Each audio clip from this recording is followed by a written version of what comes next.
খেজুর গাছের ছাল দিয়ে বালিশ বানিয়ে দিয়েছি, আজকে ওই বালিশে মাথা দিয়ে তুমি ঘুমিয়েছো খাদিজা। আজকে হয়তো তোমাকে আমি সুখ দিতে পারি নাই, তবে খাদিজা আজকে তুমি যে 3টা ওসিয়ত করলা, এই 3টা ওসিয়ত আমি নবী পূর্ণ করব। সঙ্গে সঙ্গে আমার খাদিজা আমার নবীজের মুখমণ্ডলে হাত দিলে আর বললেন, ওগো আমার প্রাণের স্বামী, আজকে এই রকম করে কথা বলবেন না, কেননা আমার বাপের বাড়িতে টাকা পয়সা থাকা সত্ত্বেও আমি যে সুখ উপলব্ধি করেছে আপনার জিন্ন কুটিরে আসার পরে, তার চাইতে কোটি গুণ বেশি সুখ আমি পেয়েছি। জোরে বলেন সুবহানাল্লাহ। নারী যদি ভালো হয়, নারী যদি স্বামীকে ভালোবাসে, ওই স্বামীর সঙ্গে রাজপ্রাসাদে কেন একটা গাছের তলাতেও রাত কাটাতে পারে না? পারে না? যদি স্বামীর প্রতি মহব্বত থাকে তো রাজপ্রাসাদের চাইতো গাছের তলাতে রাত কাটাতে পারে না? পারে না? পারে।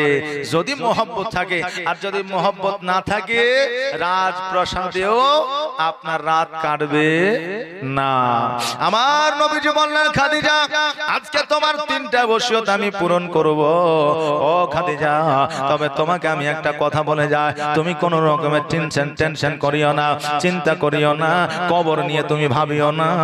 আজকে তুমি জান্নাতি, আমি তোমাকে জান্নাতের সার্টিফিকেট দিয়েছি। খাদিজা বলে, ইয়া রাসূলুল্লাহ, ইয়া হাবিবাল্লাহ, নবী গো, আমি যতই চেষ্টা করি কবরের চিন্তা করব না, তবুও যেন কবরের চিন্তা চলে আসে।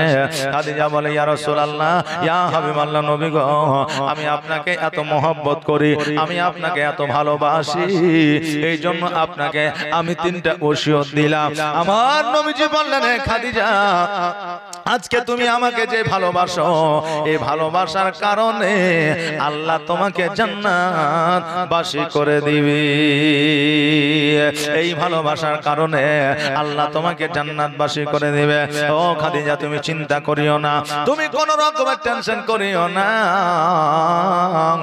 আজকে তোমাকে বলে যায়, কবরের মধ্যে আমি তোমাকে নামায়া দিব, আমার জুব্বা মামা মুবারক দিয়ে তোমার কাফন বানায়া দিব, আমি নবীজি তোমার শেষ গোসলটা বানায়া দিব। আমার নবী পাক সাল্লাল্লাহু তাআলা আলাইহি ওয়াসাল্লাম খাদিজাকে বোঝায়া দিলা।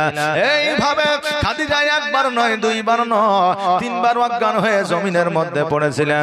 আর জমিনের মধ্যে পড়ার পরে 3বারের বেলা আমার খাদিজাতুল কুবরা রাদিয়াল্লাহু তাআলা আনহা এই জগৎ ছেড়ে আপনার পরের জগতে গমন করেছিলেন।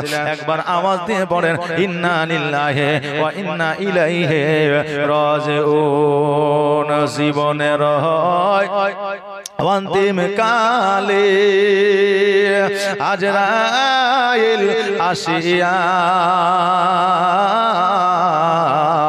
সোনার জীবন যাবে রে লইয়া, সোনার জীবন যাবে রে লইয়া। এত যত্নে যারে তুমি ঘরেতে রাখিলি, যাহার লাগি এ দুঃখ কষ্ট কতই না সহিলে।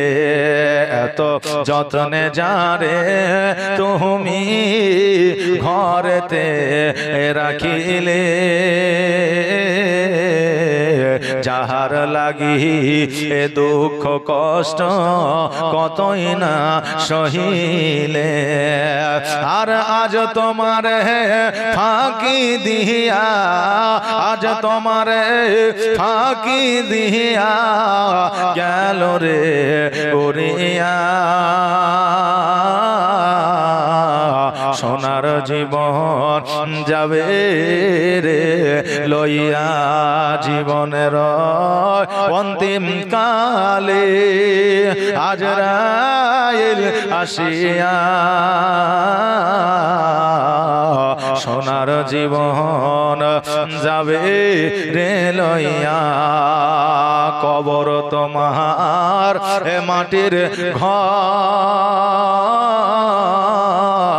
মাটির বিছানি চতুর্দিকে মাটি তোমার বাঁশেরই ছাউনি, কবর তোমার মাটির ঘর, মাটির বিছানি, চতুর্দিকে মাটি তোমার বাঁশেরই ছাউনি। আর কেমন করে রইবি রে ভাই, কেমন করে রইবি রে ভাই অন্ধকার কবরে, সোনার জীবন যাবে রে লইয়া, জীবনের অন্তিম কালে আজরাইল আসিয়া, সোনার জীবন যাবে রে লইয়া। আল্লাহুম্মা সাল্লাল্লাহু মাওলানা মুহাম্মদ। আমার নবী পাক সাল্লাল্লাহু তাআলা আলাইহি ওয়াসাল্লাম ওই খাদিজাতুল কুবরা রাদিয়াল্লাহু তাআলা আনহার গোসলটা যেন বাবা বানায়া দিলেন। গোসলটা বানায়া দেওয়ার পরে আমার নবীজি নিজের শরীরে জুব্বা মুবারক দিয়া আমার খাদিজার কাফন বানায়া দিলা। কাফন বানায়া দিয়া খাটের উপরে করিয়া কবরের দিকে, কবরস্থানের দিকে নিয়ে গেলেন। কবরস্থানে নিয়ে যাওয়ার পরে আমার নবীজি খাদিজাতুল কুবরা রাদিয়াল্লাহু তাআলা আনহাকে যেন কবরের মধ্যে আপনার শায়িত করে দিলেন। আল্লাহর দরবারে হাত দুখানা উত্তোলন করলেন। আল্লাহ গো, আজকে খাদিজাতুল কুবরা রাদিয়াল্লাহু তাআলা আনহা ইসলামের জন্য কতই না কিছু করেছে, ইসলামের জন্য কত কষ্ট করেছে, আমাকে অনেক সহযোগিতা করেছে। ইয়া রাসূলুল্লাহ, ইয়া হাবিবাল্লাহ, আমার নবী পাক সাল্লাল্লাহু তাআলা আলাইহি ওয়াসাল্লাম আল্লাহর দরবারে হাত দুখানা তুলে বললেন, আল্লাহ গো, আজকে খাদিজার কবরে তুমি জান্নাতের বিছানাটা বিছায়া দাও। আমার আল্লাহ তাবারক তাআলা বললেন, ওগো আমার হাবিব, আজকে তোমার দোয়া কোনোদিন ফিরায়া দিই নাই, আজকেও ফিরায়া দিব না, কিয়ামত পর্যন্ত ফিরায়া দিব না। আমি আল্লাহ, যাও যাও যাও, আমি খাদিজাতুল কুবরা রাদিয়াল্লাহু তাআলা আনহার কবরে আমি জান্নাতের বিছানা বিছায়া দিলাম। আমার নবী পাক সাল্লাল্লাহু তাআলা আলাইহি ওয়াসাল্লাম আমার খাদিজাতুল কুবরা রাদিয়াল্লাহু তাআলা আনহার কবরে আপনার জান্নাতি বিছানা বিছায়া দিলেন। আমার নবী যে জীবনের তিনটা কবরে নেমেছিলেন, চাচি ফাতেমার কবরে নেমেছিলেন, দ্বিতীয়ত হলো আমিরে হামজার কবরে নেমেছিলেন, তৃতীয়ত হলো খাদিজাতুল কুবরা রাদিয়াল্লাহু তাআলা আনহার কবরে নেমেছিলেন। আমার নবী যে তিনটা কবরে নেমেছিলেন, আর এই তিনটা কবরে নামার কারণে আমার আল্লাহ তাবারক তাআলা ওই তিনটা কবরে জান্নাতের বিছানা দিয়েছিলেন। ও বাবাজি ভাইরা, আমার মায়েরা, এখান থেকে একটা কথা বোঝা যায়, আমার নবী যেমন খাদিজার জন্য দোয়া করলেন, প্রার্থনা করলেন, আল্লাহ আমার নবীর বিবির কবরে জান্নাতি বিছানাটা বিছায়া দিলেন। আজকে আমার আপনার বিবি যদি ইন্তেকাল করে, এক কথায় নারী যদি ইন্তেকাল করে, স্বামী যদি জগতে থাকে, আর ওই স্বামী যদি বিবির জন্য দোয়া করে দেয়, ওই স্বামীর দোয়া বিবির জন্য আল্লাহ দ্রুত কবুল করে নেয়, আর দ্রুত কবুল করে নিয়ে ওই বিবিকে আল্লাহ তাবারক তাআলা জান্নাতি আপনার বানায়া দেয়। এই জন্য আমার মায়েদেরকে বলবো, স্বামীদের কোনো সময় অখুশি করা যাবে না, স্বামীদেরকে বেজার করা যাবে না। কারণ স্বামীর যদি মুখ থেকে, জবান থেকে, দিল থেকে, অন্তর থেকে বিবির জন্য যদি বরদোয়া বের হয়ে যায়, আমার আল্লাহ তাবারক তাআলা ওই বিবির আপনার যত সমগ্র নেকি আছে, সমগ্র নেকিগুলো আল্লাহর দরবারে কবুল হয় না। আজকে স্বামীর পায়ের তলে নারীর হলো জান্নাত, স্বামীর সেবাই হলো নারীদের জান্নাত, আর মা বাবার পায়ের তলে সন্তানের জান্নাত। অতএব এই জান্নাতের খিদমত করো, জান্নাতের খিদমত করলে কবরে জান্নাত পাওয়া যাবে। জান্নাতের খিদমত করলে কবরে জান্নাত পাওয়া যাবে। আর দুনিয়াতে যদি আপনার জান্নাতের খিদমত না করেন তাহলে কবরে জান্নাতের আশা করা যাবে না। বাবজি ভাইরা, আজকে আমার মায়েরা এমন মহব্বত স্বামীদের সঙ্গে করছে যে এই ভালোবাসাগুলো হচ্ছে লোক দেখানো ভালোবাসা, কিন্তু অন্তরে স্বামীর ভালোবাসা বিবির প্রতি কম, আর বিবির ভালোবাসা স্বামীর প্রতি কম।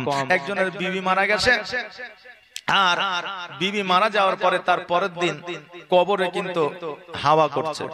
এখন স্বামী আর স্ত্রী রাস্তা দিয়ে হেঁটে যাচ্ছে, যেতে যেতে দেখছে যে একজন ব্যক্তি তার স্ত্রী কবরে হাওয়া করছে। এখন স্ত্রী বলছে, দেখো ওর স্ত্রীকে কত ভালোবাসে যে স্ত্রী মারা যাওয়ার পরেও কবরে হাওয়া করছে। তো বলছে, নিশ্চয়ই ভালো কাজ করেছে এই জন্য হাওয়া করছে। তুই ভালো কাজ করিসনি তাই আমি হাওয়া করি না। তো কি ভালো কাজ করেছে একবার জিজ্ঞাসা করে আসি।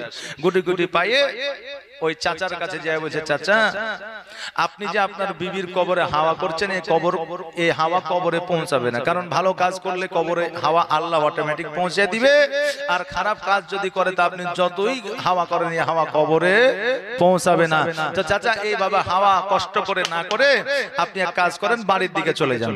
চাচা বলছে, আমি যে কাজ করছি আমাকে করতে দাও, তুমি যেখানে যাচ্ছ সেখানে তুমি যাও। তো এখন ভাতিজা বলছে, চাচা আপনার স্ত্রীকে আপনি এত ভালোবাসেন? চাচা বলছে, ভালোবাসা টালোবাসা কিছু লয়, তোর চাচি যখন মারা যায় তখন আমাকে ওসিয়ত করে গেছে যে আমি মারা গেলে তুমি তো বিয়ে করবাই, তো কমসে কম আমার কবর যতদিন না শুকাবে ততদিন বিয়েটা করিও না। তা আমি দেখছি কবর শুকাইতে তো দেরি হয়ে যাবে, এই জন্য কবরটা হাওয়া করছি যাতে তাড়াতাড়ি শুকায় আর আমি বিবাহটাও যেন তাড়াতাড়ি করতে পারে। ওর মনের মধ্যে আলাদা চিন্তাধারা, বিয়ে করার স্বাদ। আর আমরা লোক দূর থেকে দেখছি যে তার মহব্বত মানে ভালোবাসা স্ত্রীর প্রতি, তাই হাওয়া করছে। কিন্তু এখন বর্তমানে আমরা উপরে অর্থাৎ চলাফেরাতে যে ভালোবাসাটা আমরা দেখাই, ওই ভালোবাসাটা কিন্তু অন্তরে নাই। যদি আমাদের ওই ভালোবাসাটা অন্তরে থেকে যায়, কাল কিয়ামতের দিনে এই হালালি সম্পর্কের কারণে আল্লাহ তাবারক তাআলা স্বামী আর স্ত্রীকে জান্নাতবাসী করবে। জোরে বলেন সুবহানাল্লাহ। হে বাবাজি ভাইরা, আমার নবী পাক সাল্লাল্লাহু তাআলা আলাইহি ওয়াসাল্লাম খাদিজাতুল কুবরা রাদিয়াল্লাহু তাআলা আনহার কবর থেকে যেন আপনার উপরে উঠেছে। ও কবর থেকে উপরে ওঠার পরে আপনার ওই কবরে মাটি দেওয়া হয়েছে। মাটি দেওয়ার পরে আমার নবী পাক সাল্লাল্লাহু তাআলা আলাইহি ওয়াসাল্লাম ওই খাদিজার কবরের পাশে একদিন নয়, দুই দিন নয়, 4 দিন নয়, 5 দিন নয়, 7 দিন পর্যন্ত আপনার রয়ে গেছে। কবর থেকে বাড়ির দিকে আসে না। ও বাবাজি ভাইরা, আমার আল্লাহ তাবারক তাআলা আমার নবীকে ডাক দিয়ে বলে, হাবিব গো, আজকে এই খাদিজার মহব্বতে যদি খাদিজার কবরের পাশে যদি আপনি থেকে যান, আমি আল্লাহ কিয়ামতে এনে দেব, জগতে আর আগাবে না, এই জগৎ আমি আর বাড়াবো না, এখনই কিয়ামত এনে দেব। আমার নবীজি বললেন, ওগো আল্লাহ, আমার জগতের মধ্যে আসার একটাই উদ্দেশ্য, সেটা হলো ইসলামের প্রচার ও প্রসার করা, ইসলামের বাণী মানুষের ঘরে ঘরে পৌঁছায় দেওয়া।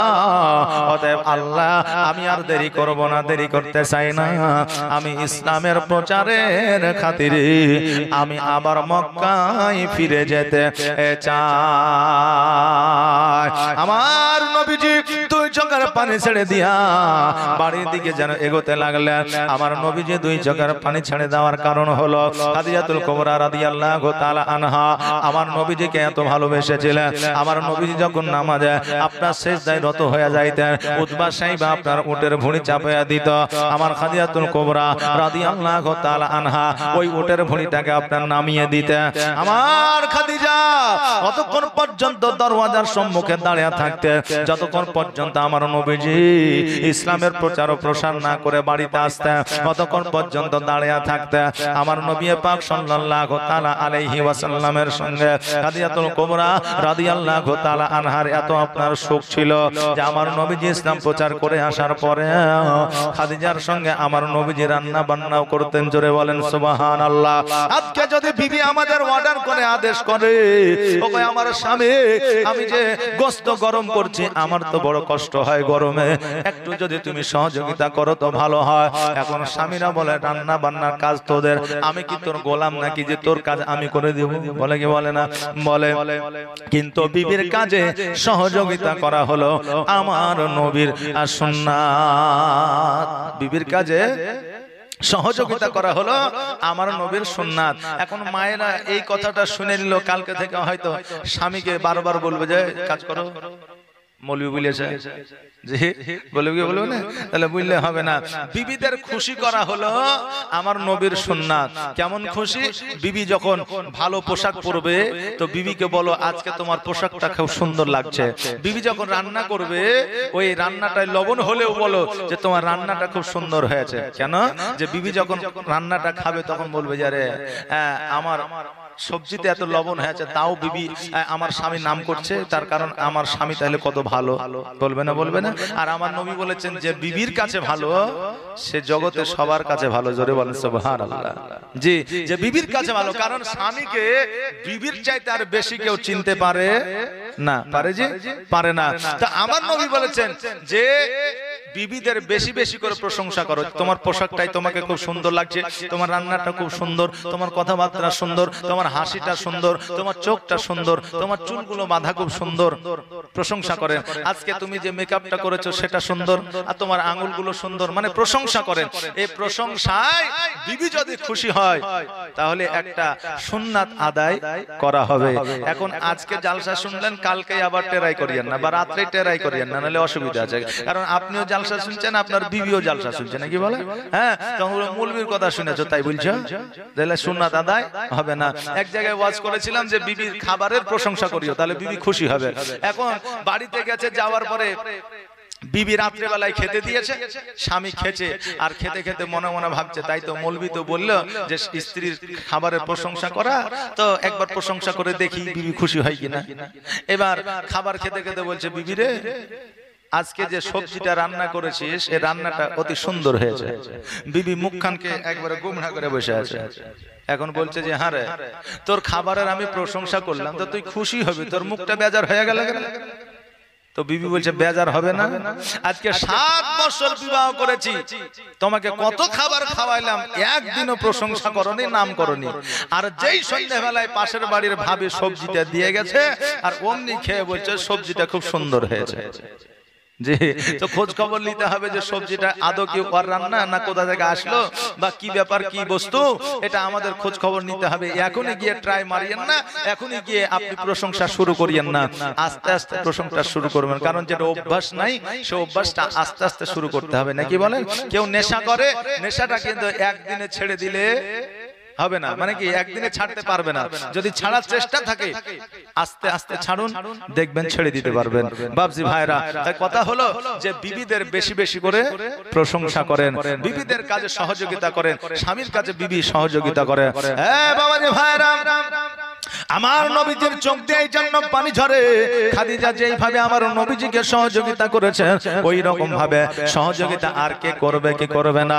আমার নবীজি 2 চোখের পানি ঝরায়া দিয়া আমার খাদিজাকে স্মরণ করে আমার নবীজি কান্না করতেছেন। আল্লাহর নবী, নূরের নবী গো, আপনি নবী আমার আজীবনের জীবন। আল্লাহর নবী, নূরের নবী গো, আপনি নবী আমার আজীবনের জীবন। আপনি আমার জীবন সাথী, অন্ধকার কবরের বাতি, আপনি নবী আমার নির্জনের একজন।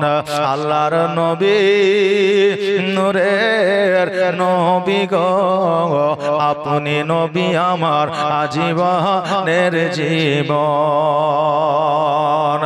আপনি আমার জীবন সাথী, অন্ধকার কবরের বাতি, আপনি নবী আমার নির্জনের একজন।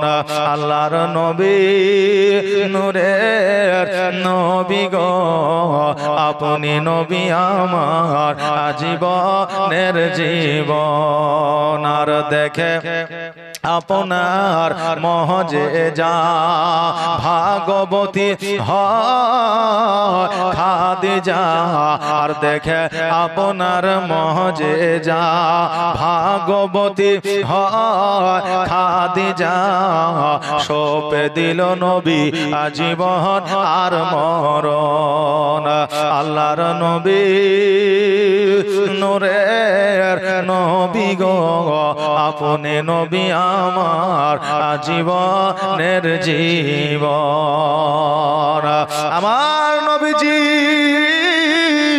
যখন বাড়িতে আসলে আসার পরে দেখছে যেন আমার ফাতেমা তুজোহরা রাদিয়াল্লাহু তাআলা আনহা ডুকরে ডুকরে অঝর নয়নে যেন কান্না করতে আসে আমার নবীজি আমার ফাতেমার পাশে গিয়ে বসে বললেন ও ফাতেমা আজকে তুমি কেন কান্না করো আজকে তোমার চোখে কেন পানি আমার ফাতেমা বললেন ইয়া রাসূলুল্লাহ আজকে আমার মা জগৎ থেকে বিদায় নিয়ে কবরে চলে গেছে আজকে জগতে আমার মা না আমি বড় এতিম আমার নবীজি বললেন ফাতেমা আজকে তো তোমার মা নাই তোমার আব্বা আছে কিন্তু তোমার নবীজি তোমার আব্বা জানে মাও ছিল না আব্বাও ছিল না আমি এইভাবে জগতে জীবনটাকে অতিবাহিত করেছি ওগো ফাতেমা আর কান্না করিও না কান্না করিও না কারণ তুমি কান্না করলে আমি নবীজি আমি সহ্য করতে পারি না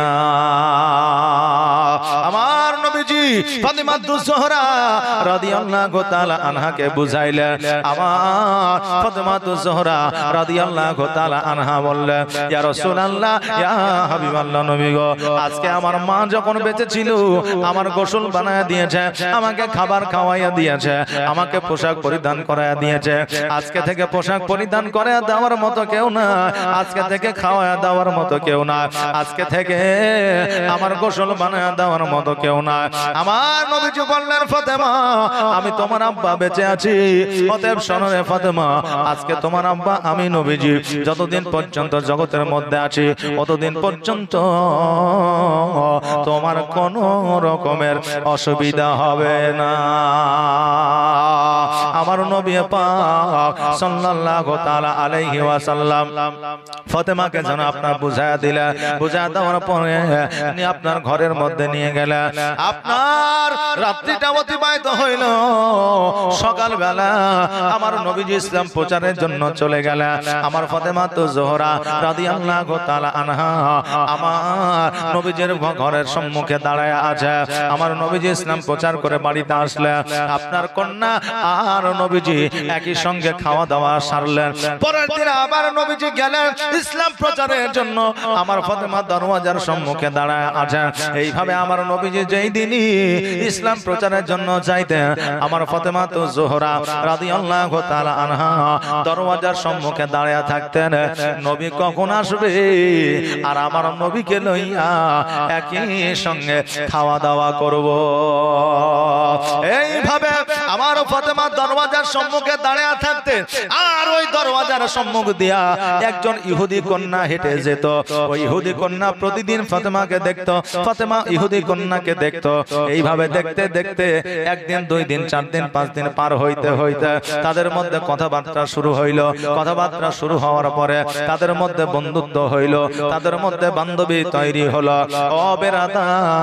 তাদের মধ্যে একটা বন্ধুত্ব তৈরি হয়ে গেল প্রতিনিয়ত প্রতিদিন কথাবার্তা চলে এবার হঠাৎ করে ইহুদির কন্যা একদিন আমার ফাতেমার কাছে আসিয়া বলল ও ফাতেমা আজকে আমার আব্বা আমার বিবাহ ঠিক করেছে আজকে বর আসবে আমাকে দেখার জন্য ও ফাতেমা তুমি আমার বান্ধবী তুমি আমার বন্ধু আজকে তোমার কাছ থেকে আমি পরামর্শ চাই বলো বলো আজকে আমার আব্বা জানের দেখা পাত্রকে আমি কি বিবাহ করব আমার ফাতেমা বললে ও ইহুদি কন্যা শোনো রে আজকে যে আব্বা মা লালন পালন করে বড় করে তারা কোনোদিন কন্যা এবং পুত্রের খারাপ চাই না তারা সর্বদা কন্যা সন্তান যেন সুখে থাকে ভালো থাকে এটাই তারা চায় অতএব তোমার আব্বা তোমার বিবাহ দিতে চায় তুমি বিবাহে রাজি হইয়া যাও এই আমার মা বোনেরা, কোন নারীর যদি বন্ধু হও, বান্ধবী যদি হও, এই রকম বন্ধু বান্ধবী হও যাতে কোন রকমের বন্ধু বান্ধবকে খারাপ কোনো ডিসিশন দিবে না, খারাপ কোনো আপনার কথাবার্তা বলবে না, খারাপ কোনো মন্তব্যের কথা বলবে না। আজকে বেরাদার আমার ফাতেমা বললেন তোমার আব্বা জানের দেখা পাত্রকে তুমি বিবাহ করে না। আর আজকে আমাদের বন্ধু যদি হতো, আমাদের বান্ধবী যদি হতো, আর বান্ধবীর কাছে যদি পরামর্শ চাইতো, ও বান্ধবী বল আমার আব্বা জামাই খুঁজেছে বিবাহ করব কিনা, বান্ধবী বলবে আরে রহিমা আজকে তোমার বাবার বিবাহ, আজকে তোমার বাবার জামাইয়ের পছন্দ করা জামাইকে তুমি যদি বিবাহ করবা, আজকে তোমার পেছনে যে বল্টু এতদিন ঘুরলো তার কি হবে? জি, বিয়েটা তোর বাবার পছন্দের জামাইকে বিয়েটা না করে তোর পছন্দে গিয়ে বিয়েটা কর, বলে কি বলে না? এখন এইরকম বান্ধবী আপনার জগতে উঠেছে। শুধু নারী আর নারীতে বান্ধবী নয়, এখন পুরুষ আর নারীও বলছে বান্ধবী। কে এটা রে? বলে এটা আমার বন্ধু, হঠাৎ করে কলেজ থেকে মেয়েকে দিয়ে বাড়ি এসেছে, বাপ বলছে কে রে এটা? বলছে এটা বান্ধবী। কিসের জন্য এসছে? বলে নোট নেওয়ার জন্য এসছে। জি, বই নেওয়ার জন্য এসছে। ঘরে বসে দুই বন্ধুতে সারা দিন গল্প করছে, এইদিকে মা নিয়ে গিয়ে চা দিচ্ছে, মা নিয়ে গিয়ে খাবার দিচ্ছে। আচ্ছা বলে নারী আর পুরুষ বন্ধুত্ব করে বান্ধবী হবে, এইরকম শরীয়তে কোনো হুকুম আছে যে? নাই। এই আমার মা বোনেরা, তোমার সন্তান যদি কোন নারীকে বান্ধবী বানায়, বান্ধবী বানাতে দেবে না, কারণ নারী আর পুরুষের মধ্যে কোনোদিন বন্ধুত্ব হতে পারে না। ও বাবাজি ভাইরা, আমার ফাতেমা বললেন ও ইহুদি কন্যা শোনো রে, আজকে যাও যাও যাও, আজকে তোমার আব্বা জানের পছন্দনীয় জামাইকে তুমি বিবাহ করো, কোনো অসুবিধা নাই। এবার বাবাজি ভাইরা ওই ইহুদি কন্যা বাড়িতে আসলো, বাড়িতে আসার পরে আব্বার দেখা জামাই আসলো, জামাই আসার পরে পছন্দ করলো, পছন্দ করার পরে বিবাহের দিন হয়ে গেল। বলে আগামী জুম্মাতে বিবাহ হবে, বিবাহের সময় আপনার ফিক্সড হয়ে গেল। এবার ওই ইহুদি কন্যা আপনার ফাতেমার কাছে আসিয়া ফাতেমা তু জোহরা রাদিয়াল্লাহু তাআলা আনহাকে বলতেছে, ফাতেমা আজকে আমার জামাই যখন দেখতে আসলো তুমি তো গেলা না, আজকে আমার বিবাহের সময়, বিবাহের দিন তোমাকে যাইতে হবে। ফাতেমা তু জোহরা রাদিয়াল্লাহু তাআলা আনহা বললে ও ইহুদি কন্যা শোনো রে, তোমার আব্বা হলো আমার নবীজির দুশমন, আমার নবীজিকে তোমার আব্বা দেখতে পারে না, আজকে তোমার বিবাহে যদি আমি যাই আমাকে অপমান অপদস্থ করবে, অতএব আমার যাওয়া যাবে না, তোমার বিবাহ তুমি করে নাও। ইহুদি কন্যা বলল ফাতেমা আজকে তুমি যদি আমার বিবাহে না যাও, আমি ইহুদি কন্যা কথা দিলাম বিবাহ করব না। এইরকম বান্ধবী আমাদের জগতে এখনো পর্যন্ত আছে। বান্ধবীর বিয়ে হলে অন্যান্য বান্ধবীরা 7 দিন আগে থেকে হাজির হয়, আর ওই বান্ধবীর সঙ্গে ক্ষীর পায়েস খেয়ে বেড়ায়। খায় কি খায় না? খায়। আমার ইহুদি কন্যা বলল হে ফাতেমা তুমি যদি না যাও আমি বিবাহ করব না। আমার ফাতেমা বললেন আমার যাওয়া যাবে না। ইহুদি কন্যা বলল ঠিক আছে তুমি যদি না যাও আমি আজকে থেকে আমার আব্বাকে বলে দেব। ইহুদি কন্যা যখন এই কথা শুনলো আমার ফাতেমা চিন্তা করলো আল্লাহ গো আজকে যদি না যায় এই ইহুদি কন্যা বিবাহ করব না, করবে না। আমার ফাতেমা বললেন শোনো রে আজকে আমি ফাতেমা কথা দিলাম যাও যাও যাও আমি তোমার বিবাহে উপস্থিত হব।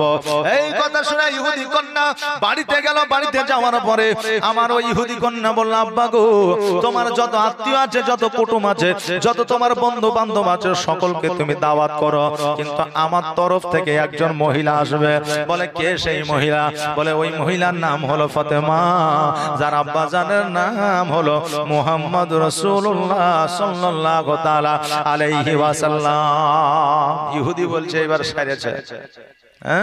ইহুদি বলছে যাকে আমি দেখতে পারি না, যার ছাওয়া তলে আমি যাই না, যে জাদুকর মানুষকে ভুলাইয়া ভালাইয়া তার ধর্মে নিয়ে যাচ্ছে, আর আমার বেটি নাকি তার বেটিকে দাওয়াত করেছে।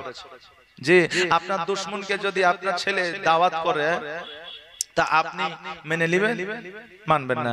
আরে দাওয়াত তো দূরের কথা, এখন যদি আপনার ছেলে আপনার দুশমনের মেয়ের সঙ্গে যদি প্রেম প্রীতি ভালোবাসা তৈরি করে, তা আপনি বলবেন যে আমার সমস্ত সম্পদ যদি বিক্রি করতে হয় তবুও তার মেয়ের সঙ্গে বিয়ে দেব না।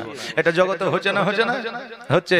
তো দুশমনের সঙ্গে আপনার কেউই সহজে চলতে চায় না।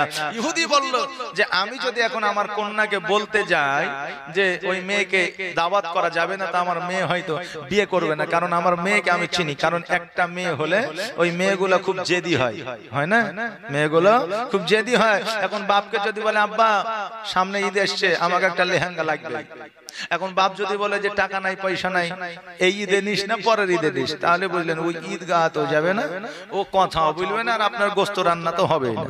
কথা বললেন না? তা মেয়েরা খুব জেদি হয় বাবজি ভাইরা। তো ইহুদি দেখলো যে আমি যদি আমার কন্যাকে বারণ করি তাহলে কিন্তু বিয়েতে রাজি হবে না, তবে একটা শর্ত আমি আমার মেয়েকে দিয়ে দিই, যেই শর্ত নবীর বেটি কোনোদিন পালন করতে পারবে না। ইহুদি বলল কন্যা শোনো, তুমি যাকে খুশি দাওয়াত করো, আমার কোনো অসুবিধা নাই, তবে আমার একটা শর্ত আছে। শর্তটা হলো এই, তোমার মুহাম্মদের কন্যা যখন আমার বাড়িতে আসবে একটা নতুন পোশাক পরে যেন আসে। কারণ ইহুদি জানে মুহাম্মদ রাসূলুল্লাহ সাল্লাল্লাহু তাআলা আলাইহি ওয়াসাল্লাম অতি গরীব মানুষ, তার পোশাক কেনার মতো ক্ষমতা নাই।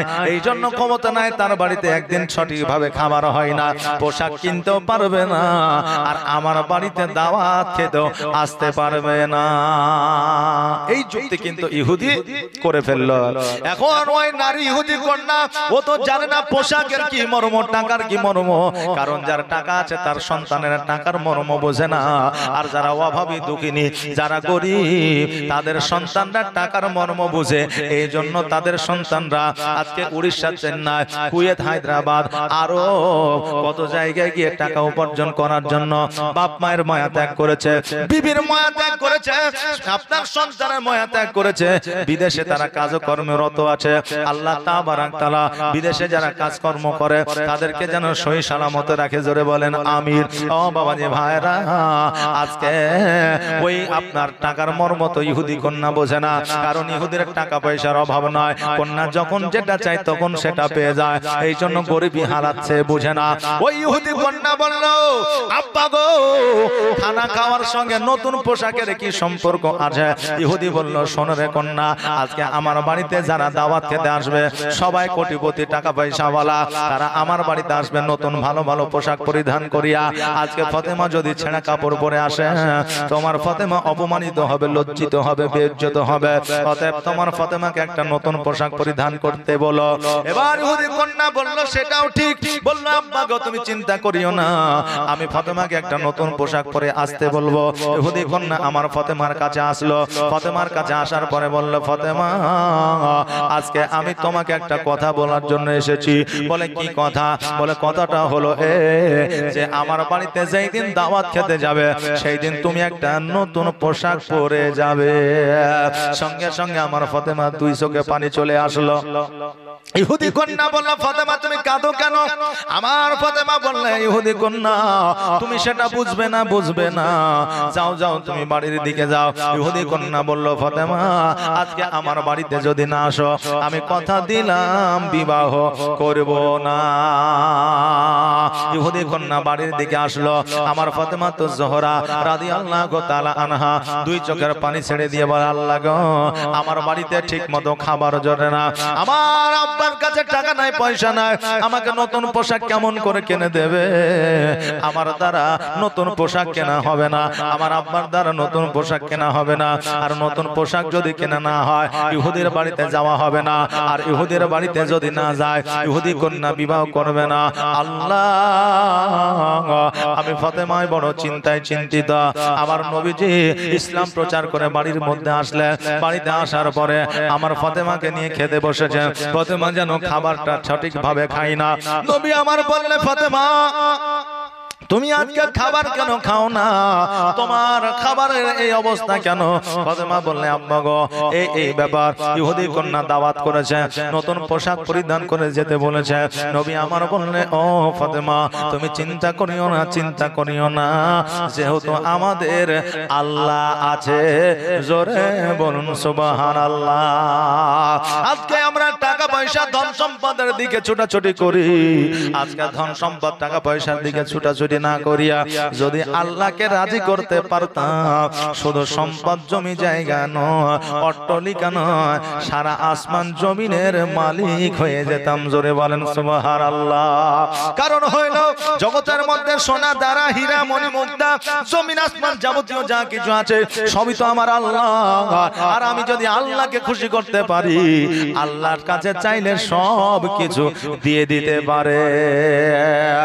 আমার নবী বললেন ফাতেমা চিন্তা করিও না, আল্লাহ আছে, আল্লাহ নিশ্চয় আমাদের দেখবে। আমার নবী পাক সাল্লাল্লাহু আলাইহি ওয়াসাল্লাম ইসলাম প্রচারের দিনের দিকে গেলেন। শুক্রবারের দিন আমার ফাতেমা তো জোহরা দুপুর বেলায় বাড়িতে বসে আছে। আমার নবীজি বাড়িতে আসলেন, আসার পরে বললেন ফাতেমা তুমি কেন বসে, তুমি তো দাওয়াতে যাবে। আমার ফাতেমা বললে হুজুর গো এখনো পর্যন্ত নতুন পোশাক আসে না, আব্বা আমাকে একটা নতুন পোশাকের ব্যবস্থা করে দাও। আমার নবীজি বললেন ফাতেমা রে আর দেরি করিও না, দেরি করিও না, যাও যাও যাও, আজকে তুমি ওযু বানায়া আল্লাহর দরবারে 2 রাকাত নফল নামাজ পড়িয়া আল্লাহর কাছে চাও, আল্লাহ তোমাকে নিশ্চয়ই পোশাক দিবে। জোরে বলেন সুবহানাল্লাহ। সঙ্গে সঙ্গে আমার ফাতেমা জোহরা রাদিয়াল্লাহু তাআলা আনহা ওযু বানায় ঘরের মধ্যে গেলেন, 2 রাকাত নামাজ আদায় করলেন, আল্লাহর দরবারে হাত দুখানা উঠায়া দিলেন। আল্লাহকে বলে আল্লাহ গো আজকে যদি নতুন পোশাক না পায়, আজকে ইহুদি কন্যার বাড়িতে যাওয়া যাবে না, তারা হাসবে, আমার নবীকে অপমানিত করবে, আমি অপমানিত হব। আমি লজ্জিত হইলে আমার নবী লজ্জিত হইবে, আর আমার নবী যদি লজ্জিত হইয়া যায় ও আল্লাহ তুমি সহ্য করতে পারবে না। অতএব আল্লাহ গো আমাকে একটা নতুন পোশাকের ব্যবস্থা করে দাও।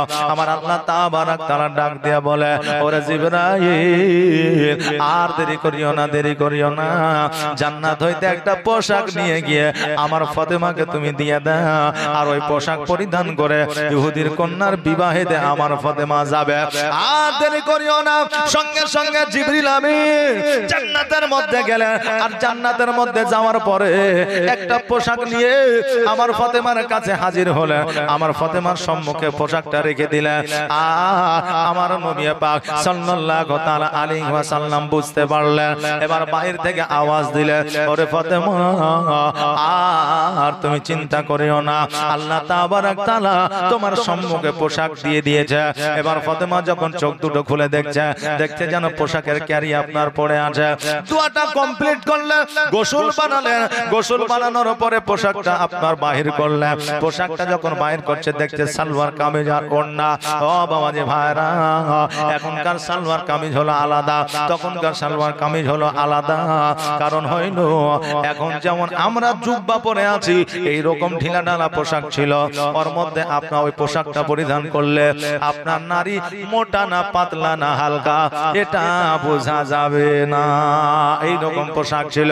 ওই পোশাকটা পরিধান করে আমার ফাতেমা জোহরা রাদিয়াল্লাহু তাআলা আনহা গুটি গুটি বাই ইহুদির বাড়ির দিকে আপনার অগ্রসর হইলেন।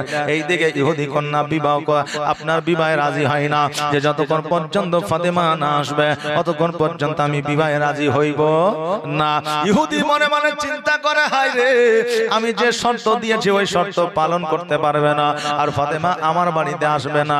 আর যদি ছেঁড়া পোশাকে আসে তো ওই ফাতেমাকে এমন লজ্জিত করব যে ওই ফাতেমা আমার বাড়িতে থাকবে না। এই চিন্তা ভাবনা করে তার আত্মীয় স্বজন সবাইকে বলে দিয়েছে নবীর বেটি ফাতেমা যখনই আসবে তাকে এমন লজ্জিত করবা সে যেন বাড়ি থেকে চলে যায়। নতুন পোশাক তো পাবেই না, পুরনো পোশাক পরে আসবে, আর তাকে ফকির মিসকিন গরিব বলে তাকে বাড়ি থেকে তাড়িয়ে দেওয়া হবে। এইরকম পরিকল্পনা নিয়ে সবাই তাকিয়ে আছে ফাতেমার দিকে, যে ফাতেমা কখন আসবে আর তাকে কখন আমরা অপমান অপদস্থ করব। এই রকম রকম চিন্তা ভাবনা নিয়ে দাঁড়িয়ে আছে।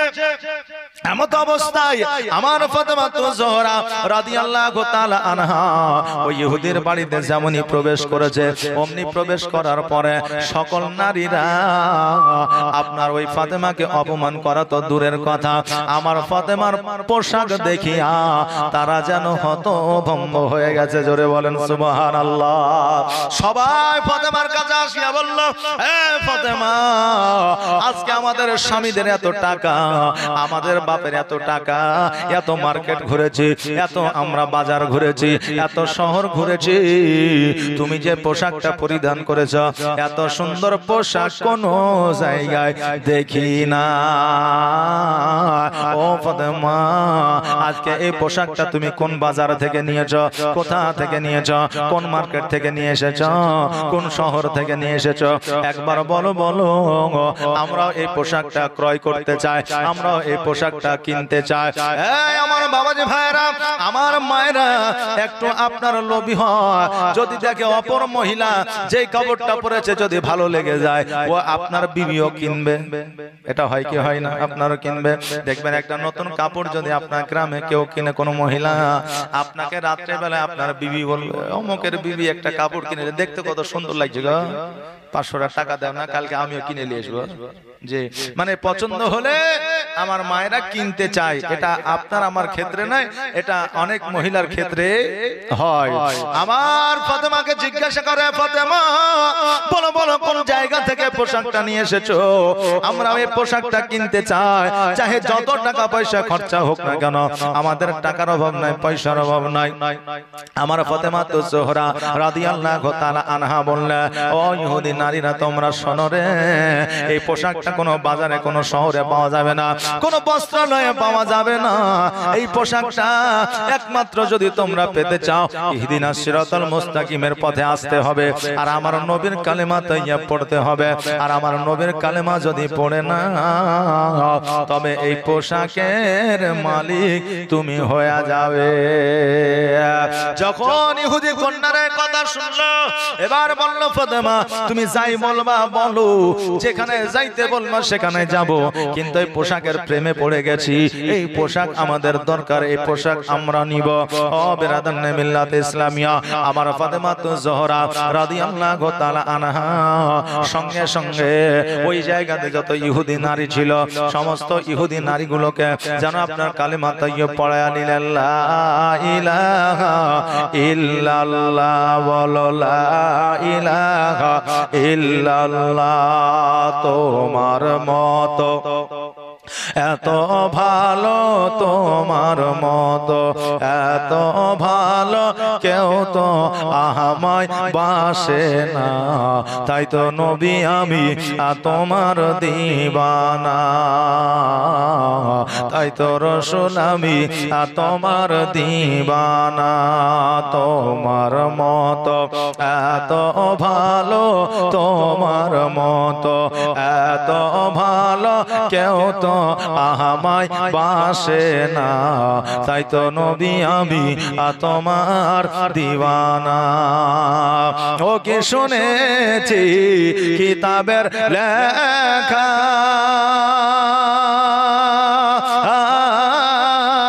নবী ছাড়াই আমার জীবন ফাঁকা গো।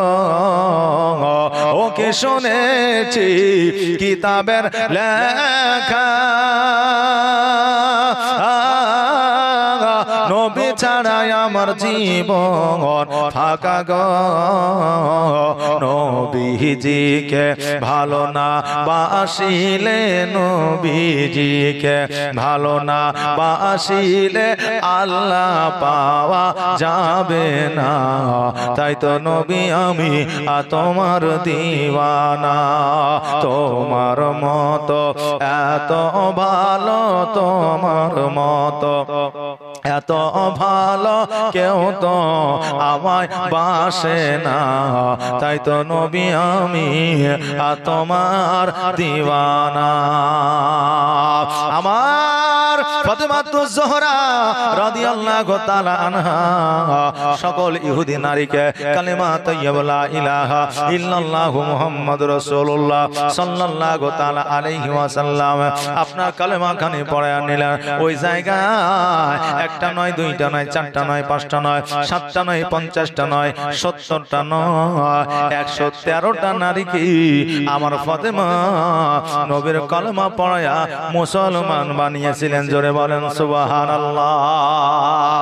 ওই পোশাকটা পরিধান করে যখন ইহুদির বাড়িতে প্রবেশ করেছে, সকল নারীরা যখন ওই পোশাক দেখিয়া ইসলাম ধর্ম গ্রহণ করেছে, তার সাথে সাথে তার বান্ধবীও ইসলাম ধর্ম গ্রহণ করেছে। ও বেরাদা, ওই ইহুদির মুখটা যেন আপনার শুকায় গেছে, কারণ ইজ্জতের মালিক আল্লাহ, বেইজ্জতের মালিক আল্লাহ। ইজ্জত যাকে আল্লাহ দেয়, জগতের মানুষ তাকে বেইজ্জত করতে পারবে না। আর আমার আল্লাহ যাকে বেইজ্জত করে, জগতের মানুষ তাকে ইজ্জত দিতে পারবে না। এখন যাদের টাকা আছে, পয়সা আছে, তারা মনে করে মানুষ আমাদের ইজ্জত করে, সম্মান করে। মনে করে না? করে না? জি, তারা মনে করে আমাদের ইজ্জত আছে, সম্মান আছে।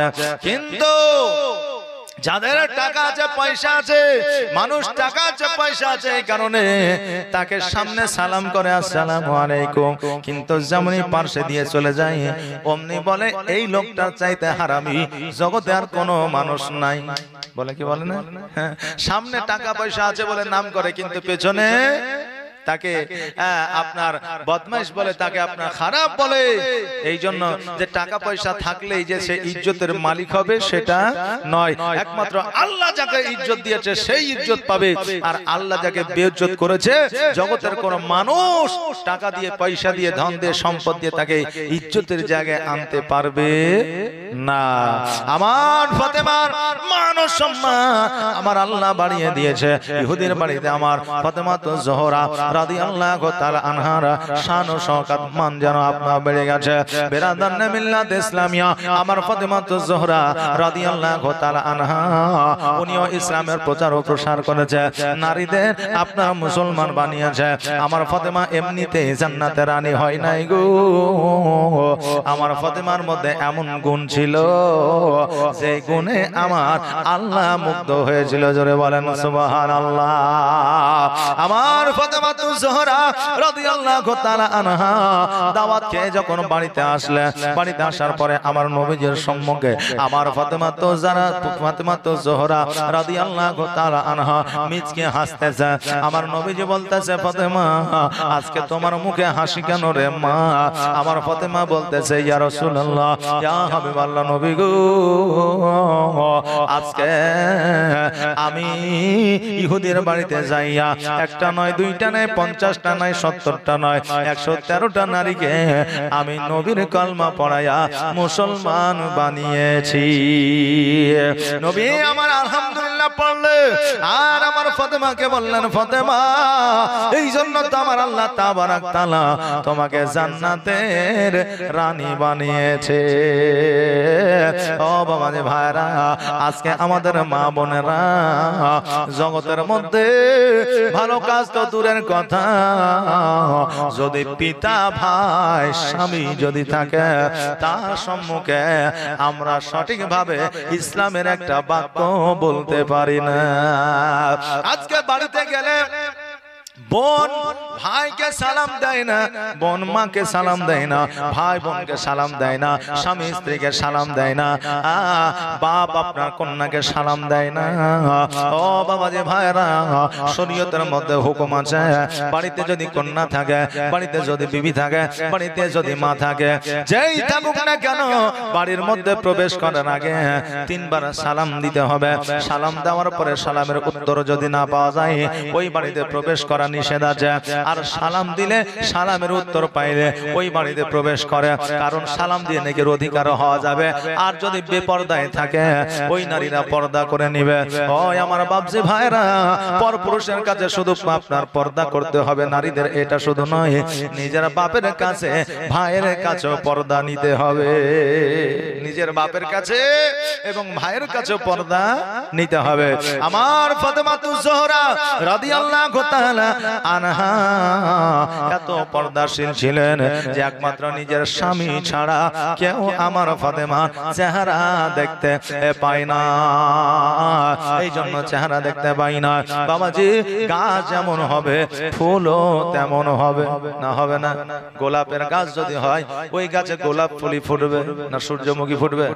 সূর্যমুখী ফুটবে যে ফুটবে না, গোলাপ ফুলি ফুটবে। আর সূর্যমুখীর গাছে সূর্যমুখী ফুলি আসবে, গোলাপ ফুল আসবে না। গাঁদা ফুলের গাছে গাঁদা ফুলি আসবে, আপনার কোন রকমের অন্য ফুল আসবে না। আর ফুল যেমন হবে ফুলের খুশবু তেমনই হবে। আমার নবী পাক সাল্লাল্লাহু তাআলা আলাইহি ওয়াসাল্লাম, কারণ গাছটা ছিল আপনার খুশবুদার, তাই গাছের আপনার ফুলও হয়েছে খুশবুদার। যেই ফুলটা হলো আমার ফাতেমাতুজ জোহরা রাদিয়াল্লাহু তাআলা আনহা। আজকে বাবাজি আমাদের চরিত্র যদি সুন্দর হয়, আজকে যদি আমাদের চলাফেরাটা যদি শরীয়ত মোতাবেক হয়, আমাদের সন্তানও আবার আপনার শরীয়ত মোতাবেক চলাফেরা করবে। এখন আমরা শুধু সন্তানের দোষ দিয়ে সন্তানটা খারাপ হয়ে গেল, ভালো হইল না, ভালো পথে গেল না। কিন্তু বাপজি আপনি যে ছোট্ট থেকে সন্তানটিকে লালন পালন করেছেন, আপনি নিজের মধ্যে একটু খামতি দেখেন যে সন্তানটাকে আমি কিভাবে লালন পালন করে বড় করেছি। বাপ মায়ের মধ্যে খামতি আছে না নাই? জি আছে। কারণ হলো বাপ মা সন্তানকে সঠিকভাবে শাসন করে নাই। এখন বড় হইয়া যদি ওই বাপ মাকে যদি ওই সন্তান না দেখে, তাহলে ওই সন্তানের দোষ শুধু দেওয়া যাবে না, কারণ বাপ মায়েরও কিছু খামতি থাকে। ফুল যেমন হবে খুশবু তেমন হবে বাপজি ভাইরা। তবে বাপ মা ভালো হলে আপনার 100তে 1টা সন্তান খারাপ হয়, কারণ এটা সঙ্গ দোষে লহাবাসে। বন্ধু বান্ধব যাদের আছে, এই বন্ধু বান্ধবের সঙ্গে থাকিয়া আপনার অনেক সন্তান আবার খারাপও হয়ে যায়। এই জন্য আল্লাহ তাবারক তাআলা বললেন, ইয়া আইয়ুহাল্লাযীনা আমানুত্তাকুল্লাহ, আমার আল্লাহ বললেন তোমরা সত্যবাদীর সঙ্গ লাভ করো, কারণ সত্যবাদীর সঙ্গ লাভ করলে সততার পথ পাওয়া যায়, ভালো পথ পাওয়া যায়। জোরে বলেন সুবহানাল্লাহ। এখান থেকে বোঝা যায় ভালো যদি পিতা ও মাতা হয় সন্তানও ভালো হবে, আর পিতা মাতা যদি চরিত্র খারাপ হয় সন্তানেরও চরিত্র আপনার খারাপ হয়ে যাবে। সঠিক পরিবেশ যদি না থাকে সন্তান একাই পরিবেশ তৈরি করতে পারবে না। আপনার বাড়ির পরিবেশ যদি খারাপ হয় সন্তান কি পরিবেশ তৈরি করতে পারবে না। যখন সে বড় হবে তার মধ্যে যদি জ্ঞান থাকে, তার মধ্যে যদি শিক্ষা থাকে, সেই পরিবেশটা আপনার পরিবর্তন করবে, কিন্তু অতি কষ্টে পরিবর্তন হবে, সহজে পরিবর্তন হবে না। এই জন্য কবির ভাষায় বলছে, যে ফুল যোগ যোগান্তরে খুশবু ছড়ায়, এঁকেছি সে ফুল মোহরা, এঁকেছি সে ফুল মোহরা মনেরই কাবায়, যে ফুল যোগ যোগান্তরে খুশবু ছড়ায়।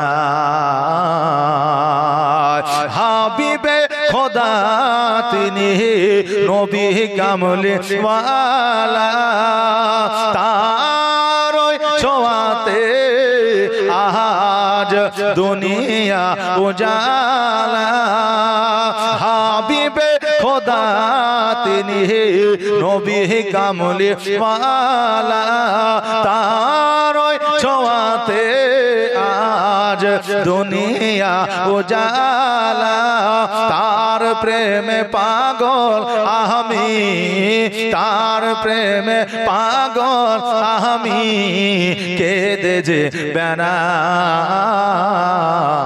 যে ফুল যোগ যোগান্তরে খুশবু ছড়ায়, এঁকেছি সে ফুল মোহরা, এঁকেছি সে ফুল মোহরা মনেরই কাবায়, যে ফুল যোগ যোগান্তরে খুশবু ছড়ায়। যার নাত পেশ করে খোদা খোদা তাআলা, কবি আর কবি গাতে শত সুরের মালা। জোরে জোরে বলেন সুবহানাল্লাহ। যার নাত পেশ করে খোদ খোদা তাআলা, কবি আর কবি গাথে শত সুরের মালা, তার প্রেমে পাগল আমি, তার প্রেমে পাগল আমি, কেঁদে যে বেড়াই যে ফুল যোগ যোগান্তরে খুশবু ছড়ায়, এঁকেছি সে ফুল মোহরা, এঁকেছি সে ফুল মোহরা মনেরই কাবায়, যে ফুল যোগ যোগান্তরে খুশবু ছড়ায়।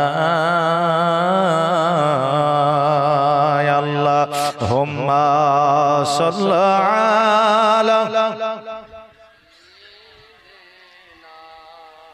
মাওলানা মুহাম্মাদ ওয়া আলা মাওলানা মুহাম্মাদ।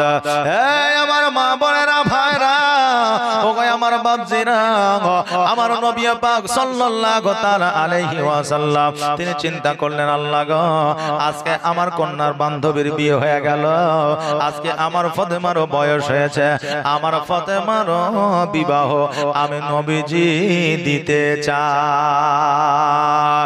ও আমার বাবাজি ভাইরা, আজকে আমার ফাতেমার বিবাহ হয়েছিল, রাবিরা বর্ণনা করেছেন 15 থেকে 20 বছরের মধ্যে বিবাহ হয়েছিল।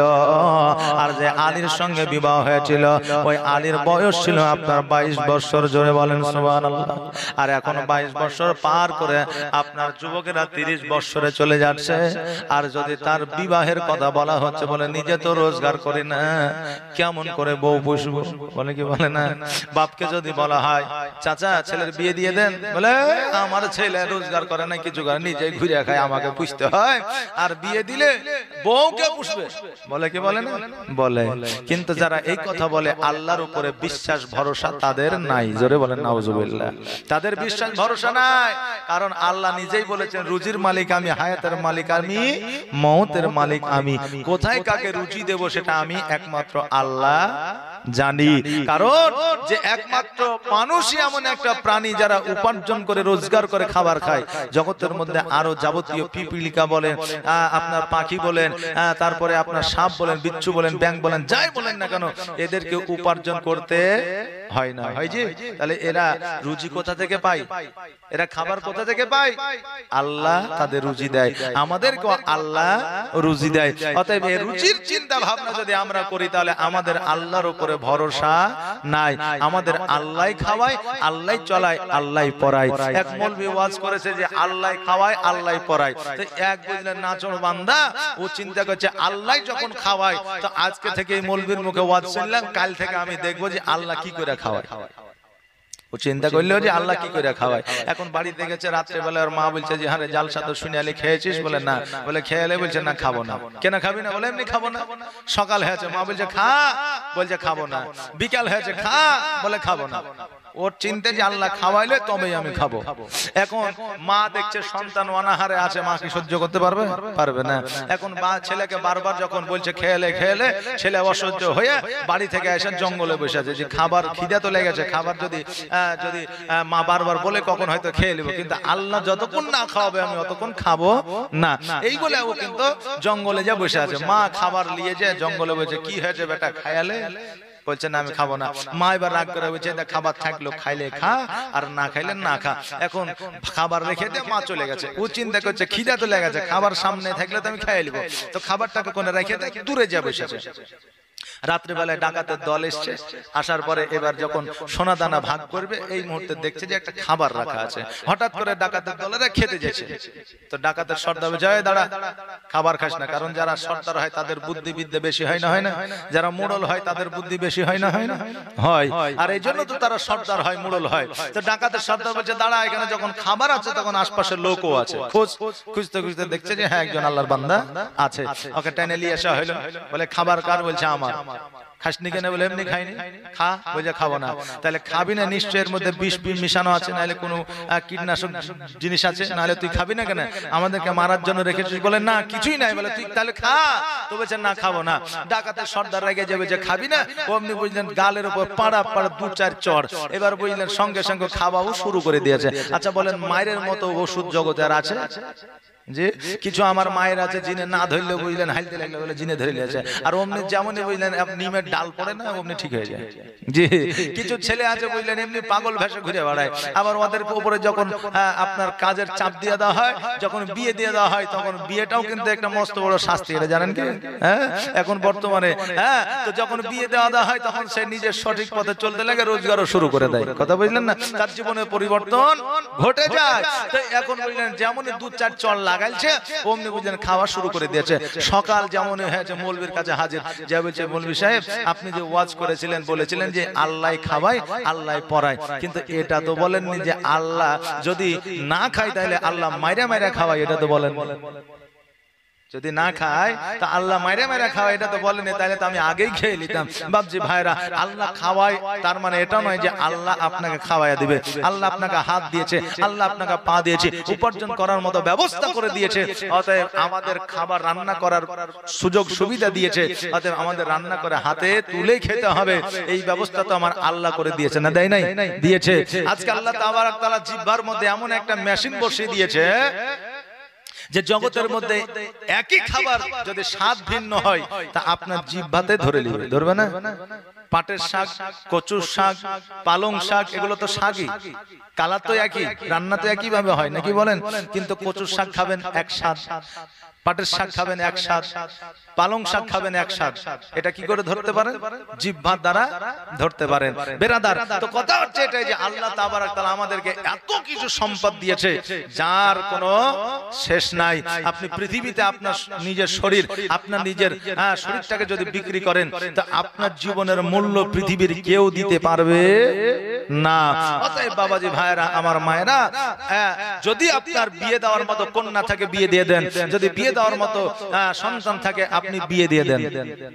যুবকেরা বলবে যে এতদিন একটা মৌলবি পেয়েছে, যে বিয়ে বাপ দিচ্ছে না, মৌলবি বলেছে, তার মানে হয়তো কালকে থেকে দেখাশোনা চলবে।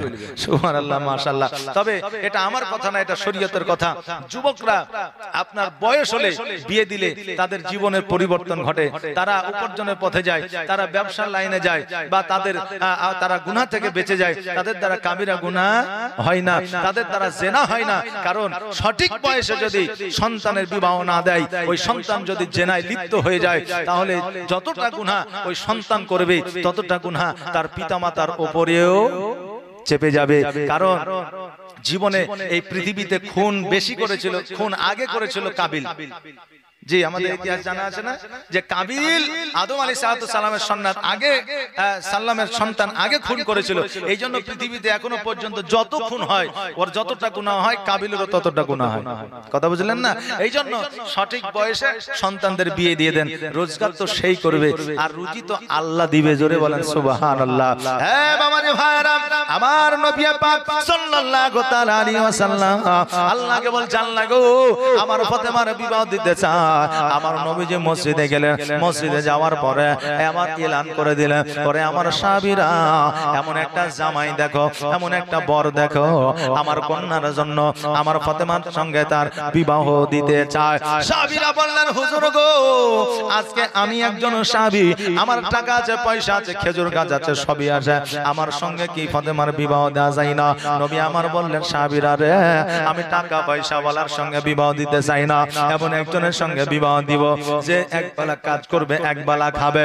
কারণ হলো আমার আল্লাহ তাবারক তাআলা বলেছেন, যার মধ্যে আমি টাকা দিয়েছি, সম্পদ দিয়েছি, পয়সা দিয়েছি, নিশ্চয় তাকে ইবাদত থেকে দূরে সরিয়ে রেখেছি। আমার আল্লাহ তাবারক তাআলা এই ঘোষণা দিয়েছেন।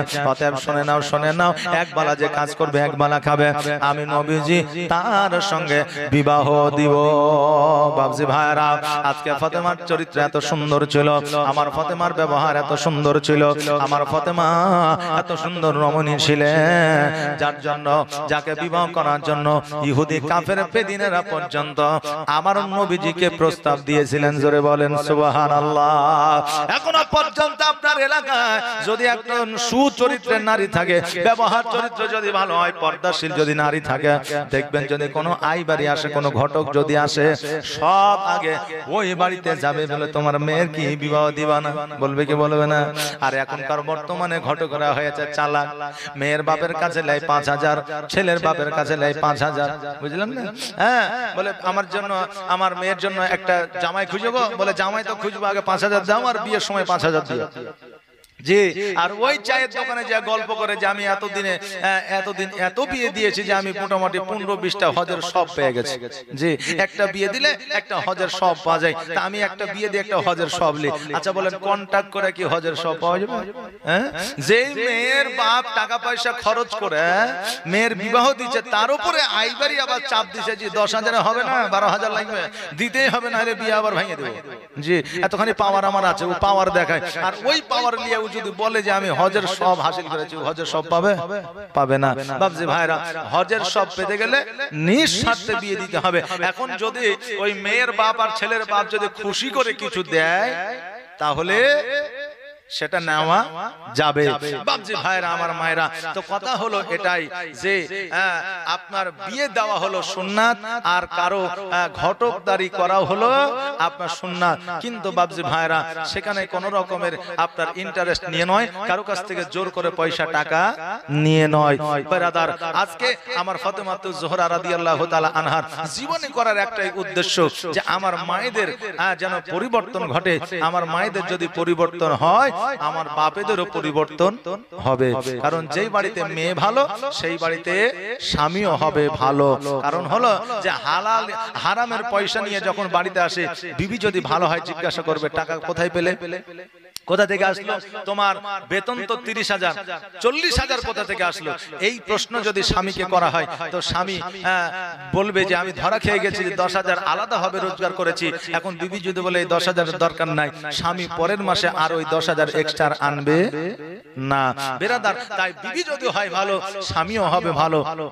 এই জন্য ফাতেমার জীবনী আপনার এই এলাকাবাসী, এই গ্রামবাসী চালু করেছে, যাতে আমার মায়েদের পরিবর্তন হয়। জীবনী শুধু শুনলেই হবে না বাবা, জীবনী শোনার পরে একটু জীবনকে পরিবর্তন করতে হবে, এরই নাম হচ্ছে জীবনী। বেরাদার, আর মা বোনদের পর্দা করতে হবে, কারণ পর্দা ছাড়া কোনো গতি নাই।